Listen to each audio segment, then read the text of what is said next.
Welcome. In this vodcast today, I hope to provide you with the guidance that you will need to create and implement a knowledge survey as both an assessment instrument and as a tool to facilitate metacognitive growth for both educators and for learners. Knowledge surveys provide an interactive roadmap of learning outcomes. And in order to create one, really as an educator, we need to take careful time to map our planned journeys ahead of us. And then, of course, when we map them carefully, students get the chance to see the journey that we have planned and that we hope we will be able to execute. And then students get to monitor their progress through that journey. In fact, when I started thinking about it earlier today, I realized that in fact, a knowledge survey is like a GPS. We put a planned out map, maybe for a backpacking trip, onto that GPS, and then that GPS allows us to follow our journey. It allows us to make choices and to see how that changes our ability to execute the planned journey. We can look back and say, how did we do today? Where did we get? How does that affect my belief that I can do it again tomorrow? So throughout, we'll think about a knowledge survey as being a bit like a GPS along our backpacking journey. But really, what is a knowledge survey? Well, it is a tool that allows educators and learners to engage in this metacognitive growth. But what makes it very different is that this is a survey that builds in confidence. We often refer to that as self-assessed competence. So we use those two terms. We commonly interchange them so that that'll help you to follow the rest of our conversation. So we're looking at confidence in answering a question rather than or in addition to answering the question itself. Students will rate their confidence, and we've come to use a 3-point scale, though in some of our early research we used a 5-point scale. So in our 3-point scale, while this can vary depending upon your use of a knowledge survey, we often ask learners to mark a 2 if they feel super confident right now that they can do this task extremely well immediately. We ask them to mark a 1 if they feel they maybe have sufficient knowledge, but they might need to check on a few things here or there in order to provide a response that would be acceptable, though probably not showing extremely adequate response, or extremely highly knowledgeable response. We'll mark a 0 if you're not yet confident that you could deliver the quality of response that you feel would be even minimally acceptable. So using that 3-point scale, we allow learners to become familiar with our learning outcomes, to see what our roadmap is, to tell us how they feel about our roadmap, to tell us whether they think they can achieve our learning outcomes right now at this moment. So we articulate really clearly to our students what we want them to be able to do and know.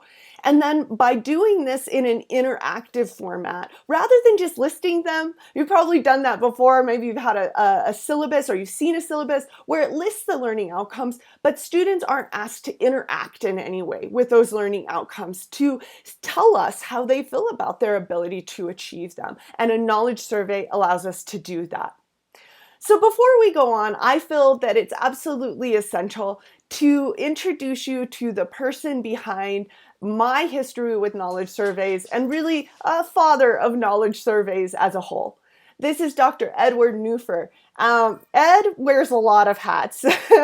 He's a retired professor of geology, a retired director of faculty development at the University of Wisconsin-Platteville, at the University of Colorado, Denver, at Idaho State, at California State University at Channel Islands. He was a director of educational effectiveness at Humboldt State University. Wait, what a minute. What hat don't you wear, Ed? In 2003, Ed began working on knowledge surveys. He began by exploring their value as a tool to promote reflective practice. But then he realized that the very notion of learners' ability to self-assess was debated. That is, people thought, hey, it doesn't matter if people think they can do something, or if they look at a task and they say, yeah, I just did that well. That doesn't matter. So a lot of people argued, right, against that notion. So Ed was soon pulled into deep research on measures of competence and confidence. And he now galvanizes a team of interdisciplinary scholars from around the nation and some in Canada. And we all are on this shared quest to show the merit and power of self-assessment as both a tool of learning and a subject of learner liberating research. Nearly a decade ago, I discovered Ed's 2003 publication, and I rafted down sort of this tributary stream I published in the Journal of Microbiology and Biology Education in order to support the hypothesis that learners' confidence correlates with their competence. Through this publication, Ed found me, and I'm now humbled to be a part of his interdisciplinary team. So now that we kind of understand the who behind this and the what behind it, let's do it. Let's talk about how you can create a knowledge survey using your learning outcomes. So surely at the beginning of your syllabus, you have this list of learning outcomes. For example, one of the learning outcomes that has commonly been present in my general microbiology class is given a pre-party vodcast and a facilitated model building session. That's what students are provided. Students will be able to draw a gram-positive bacterial cell wall in which the peptidoglycan, teichoic acids, and cytoplasmic membrane are accurately depicted and labeled. So I can take this learning outcome with its conditions, its standards, and all of the bells and whistles, and I can convert it into a question. I can draw a gram-positive bacterial cell wall and accurately depict and label the peptidoglycan, teichoic acids, and cytoplasmic membrane. Now, this is suddenly experienced a lot differently by students because now they look at this question and they're being asked to do something rather than passively reading a learning outcome. They're asking themselves, can I draw a gram-positive bacterial cell wall? They're looking at the map, they're looking at their place on the GPS, and they're seeing, can I go there? Is this something that I can do, and how do I feel about it? So now we can ask them to rate on that, 2-1-0 scale. And really interact with that. And we can bring this back again later in the semester and say, now how do you feel about it? Now how do you feel about it? Oh, let's do this activity and this exercise and let's learn that and this and that. And how do you feel about it now? So they can actively engage in this question on the knowledge survey. Now, the next thing that we generally do with a question on a knowledge survey is to put it into one of Bloom's levels of cognitive taxonomy. Many of you have seen those before. You've got the recall category, comprehension, all the way up to synthesis and evaluation. More recent Bloom's taxonomy have actually swapped these two, thinking that perhaps creating is more difficult than evaluating. So you can look at, and this is just one sample of how you might Bloom your questions. So if you have a question that asks students to just recall, like define something that they've already seen defined, or list something that they've already seen listed, then you would put that into the recall category of Bloom's. If in fact you're asking them to compare and contrast something, you would note that as an analytical level question. So using Bloom's taxonomy, you can take your learning outcomes, right? First turn them into knowledge survey questions and then say what category of Bloom's they can be placed into. So when do you use a knowledge survey? Well, you can start at the very beginning. Maybe you do this before a summer institute for faculty, before a training session for faculty or educators in a K-12 setting, before a degree program. That is, when students say they're going to declare a major in chemistry, you say, okay, let's see where you are at the beginning of your degree program and then at the end when you graduate. So there are all manner of ways to integrate a knowledge survey. Often they're done pre-semester and post-semester. So then you build knowledge survey questions into your learning activities throughout the semester. Hey, this works really well because this is students finding themselves on that GPS and saying, how am I doing now? they're looking at the beginning of the semester at the map. And just as is often true when you go backpacking, this can look pretty intimidating. You think, oh, I'm going to climb that peak, I'm going to go over that pass, and it can look like a lot. And maybe you're uncertain at the beginning of this semester how that's all going to look. So then, by bringing the knowledge survey questions back, you can have students re-engage and see where they are on the map, find their GPS location, see if they have accomplished a certain goal, and you can ask them to reflect on what it took to get there to that point on the GPS. And then post-semester, you can have them take that knowledge survey again. That point, they can look back on all that they have accomplished collectively and cumulatively. So how do you then use this data to assist you? Well, it's a great means of assessment. So assessment data for a student class is what I'm showing here. This is for my biological chemistry class, and this was in 2018. And on the x-axis, you can see the questions that I had on the knowledge survey. I had 35 of them this semester.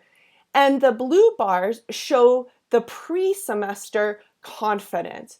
That is on that 3-point scale. You can see that the students did express that they had seen some of this before they came into my class. However, their self-assessed competence was really relatively low. That was helpful to me right away because I was able to say, hey, what I want, the place I want to take my students is not a place they backpacked before. So while they have some familiarity with certain of these outcomes, they don't show overarchingly that they've already been on this journey. You can also see that the post-semester confidence shows that they grew. So we can see that in every item, their post-semester confidence shows an improvement, an increase. However, there's a lot of other valuable things that we can look at here. We can see that places in our pre-semester confidence that were mountains to begin with are mountains at the end, typically. So areas that mountains and valleys seem to stay mountains and valleys. We can look at individual items and we can say, hey, on this particular item, we see that students grew immensely. Let's look back at the teaching strategies, the pedagogies that I used for that particular item. Did I ask students to engage in meaningful problem solving? Did they do it in teams? Was that maybe something that I can implement more frequently to enable me to see that kind of growth on other items? For example, this item shows very little growth pre and post. So how could I reassess my own strategies for students to engage in the content on that day and to really reflect and think about their learning when it comes to that particular item? So we can tease out just the student growth on this assessment data, so I can just subtract the pre from the post, and I can see what looks sort of like a skyscraper outline. And this allows us to see some other things here. One thing that I began to notice, both in this graph and in this graph, is that I was seeing a tapering off in my growth over my semester. That is to say, at the end of the semester, I got rushed and I stopped facilitating student learning as effectively and student metacognition as effectively towards the end of the semester. So it's like our downtown becomes our sort of suburbia here as the level of the skyscrapers go down. So that was something holistically that I needed to rethink about my curriculum. I also teased apart the levels of blooms, and I was able to look and see which blooms category my students experienced the greatest growth. And we noticed that it's in the analytical category that they actually grew the most. This is pretty phenomenal because many times we tend to think that students will grow the most in the lower levels of cognition. But then I looked back at all of the practice things that I have my students do, the active learning exercises, I have them engage in readiness assurance testing that's typical in team-based learning. I have them take exams, and all of those are, I write mostly analytical questions. I write a lot of analytical questions. I also write a fair number of evaluative and synthetic questions. But what's interesting is I write less in the comprehension level. So this helped me to understand why I might be seeing that within my biological chemistry students.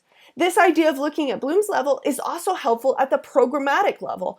So when we look at assessment data for our microbiology program as a whole, we were able to tease apart areas that our students were struggling most amongst Bloom's. So we noticed that both pre and post, and this is a full programmatic knowledge survey, and you can notice that, in fact, our students struggled at the synthetic level of Bloom's, and that was something that we wanted to address. So whether we were looking pre or post, we were seeing that that was something that we wanted to improve for our students. So it allowed us programmatically to focus on creating, and in fact, since then we've implemented a capstone course that is all about research design, designing your own study, making your own hypotheses, testing your own hypotheses.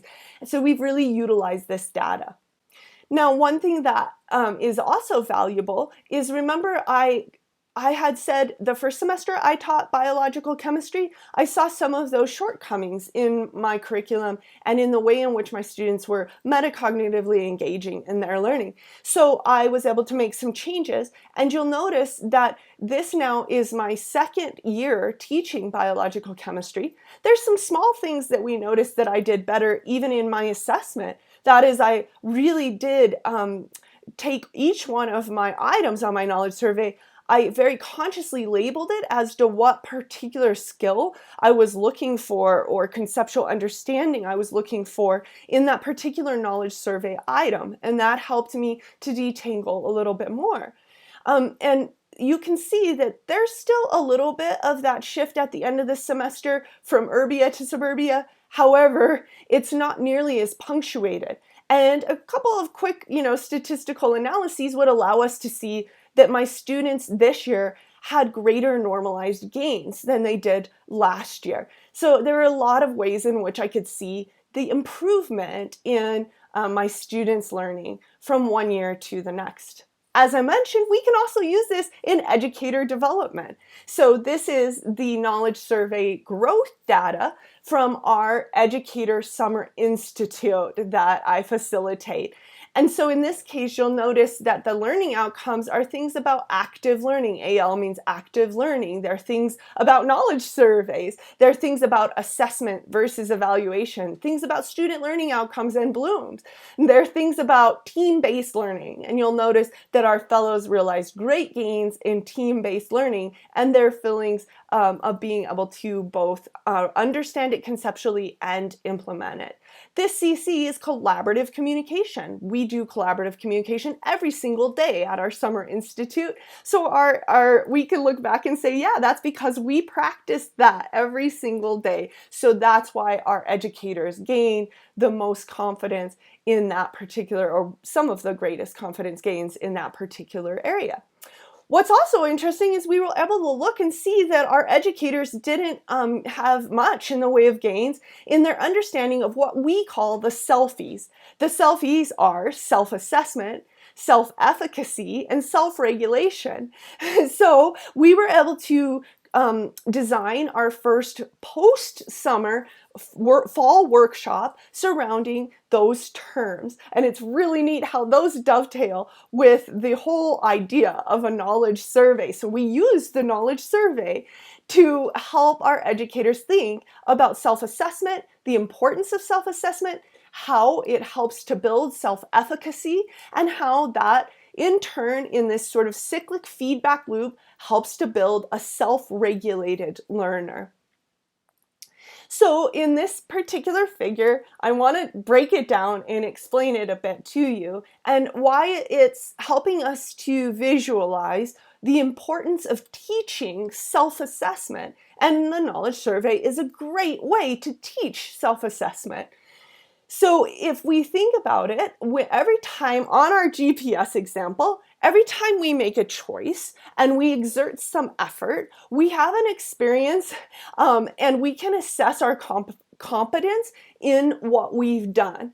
We make some self-observations. We look at the map. We say, I got here, I exerted this effort, I made these choices, and I got here. And that in turn, when we go to sleep that night in our tent, affects our feeling, our general belief that we can complete the task at hand to finish that backpacking trip, to get through to make it across the pass that next day or to the top of the peak. And that is self-efficacy. So that general belief that we can complete a task ahead, the belief that we can succeed in learning something specific that we desire to learn. So this big feedback loop it's self-fulfilling. The greater the feelings of self-efficacy, the greater we then in turn feedback to self-assessed accuracy, to self-assessed competence. So practicing our self-assessment enhances our accuracy, enhances our self-efficacy, which feedbacks and in turn increases our self-assessed accuracy.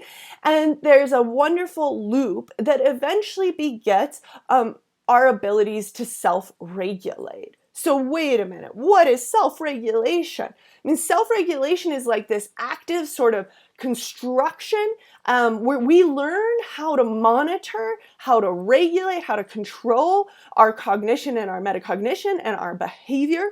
Or said another way, we know what we need to do the next day to get over that peak. We have that mindfulness. Yes, it really does relate to mindfulness.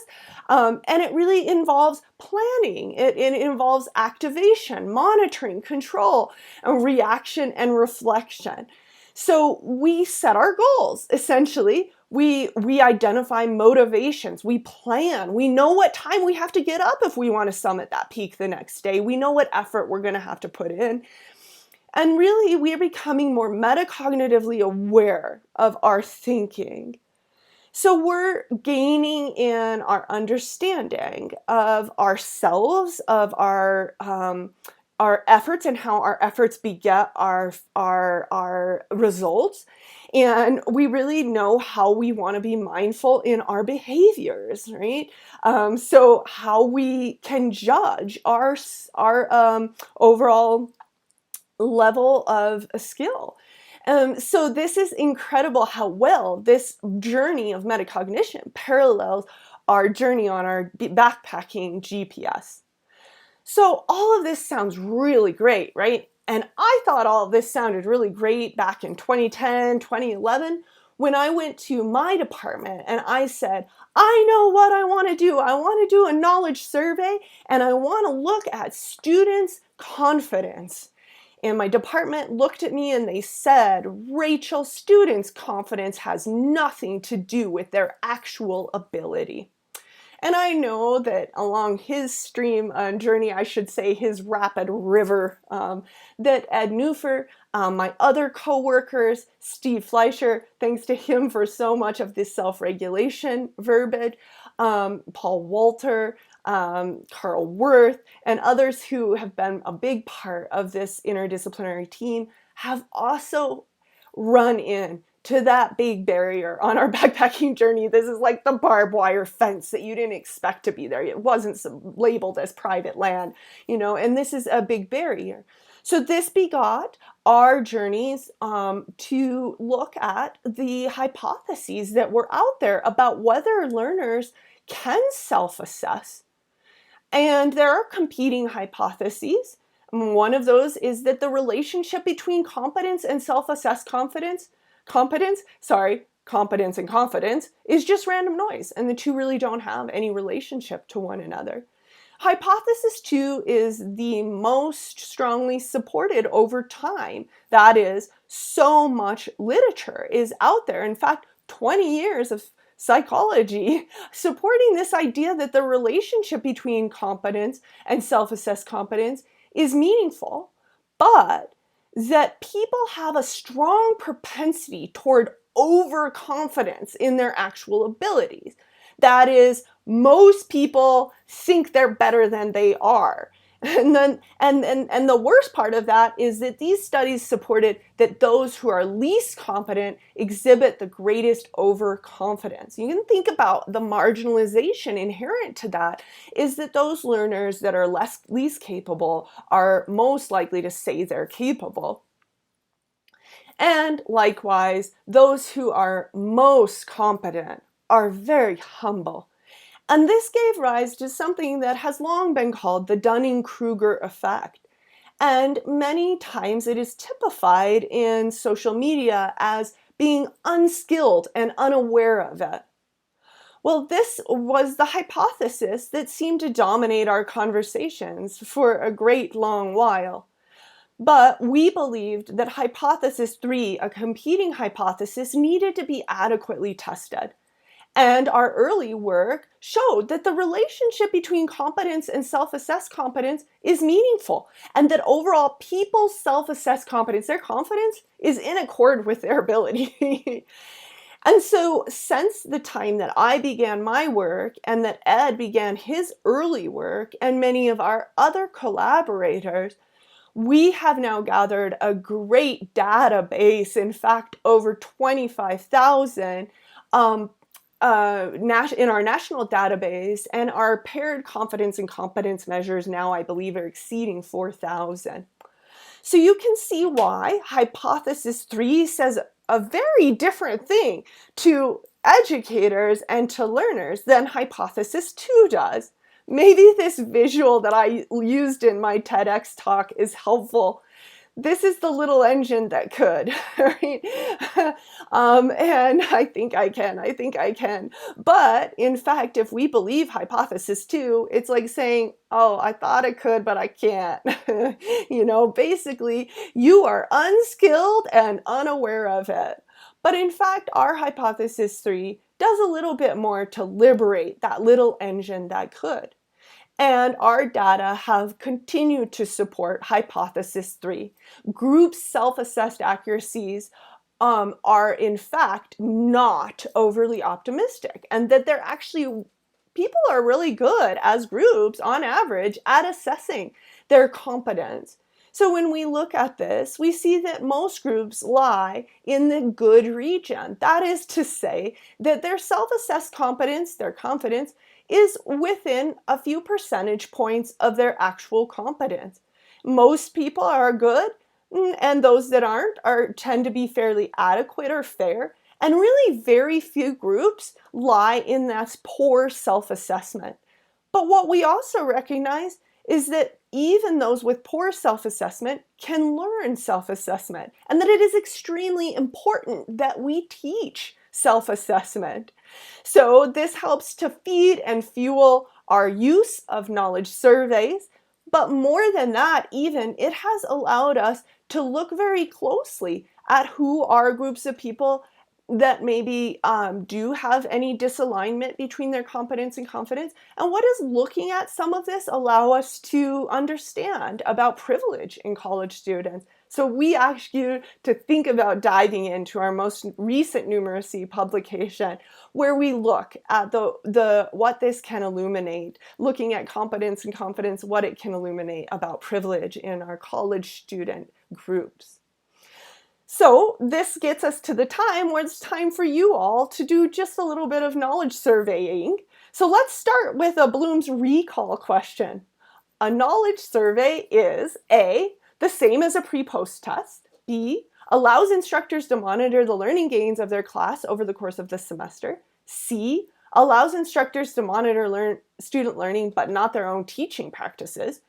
Is always at least 25 questions in length, but never more than 100. Interesting. I think we didn't talk terribly much about that one. Sometimes you might have many learning outcomes in your class. You may, in fact, hundreds and hundreds of learning outcomes. And one of the best things about a knowledge survey is that it enables students to go through it very quickly because they're ranking their confidence and not actually answering the question. So sometimes we see knowledge surveys of several hundred questions. Is comprised of recall and comprehension questions, but is not suitable for synthetic questions. So you can, at this point, answer the question and then do a granular self-assessment. please rate your confidence in answering question 1, right? Mark 2 if you feel very, very confident right now that you could do this extremely well. Hopefully you're feeling at least a 2 or 1 after having experienced some conversations about the use of knowledge surveys. We can take a moment to do a comprehension question. This is another set of data looking at a knowledge survey of about 50 questions.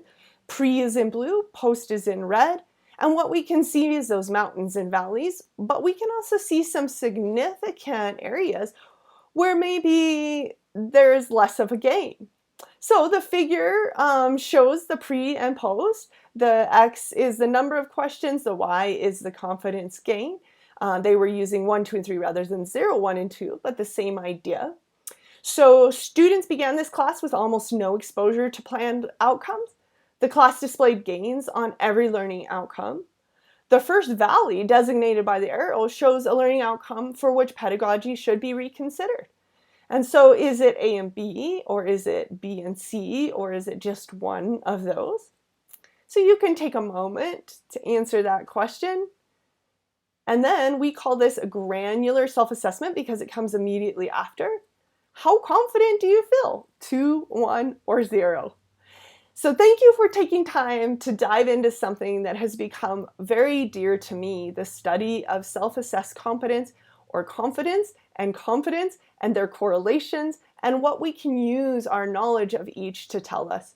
We have a great many references. If you want to dive in deeper, I suggest going and checking out our most recent publication in numeracy. We have listed some of our references and resources here, and those that I called on particularly are listed in this fairly long list of references.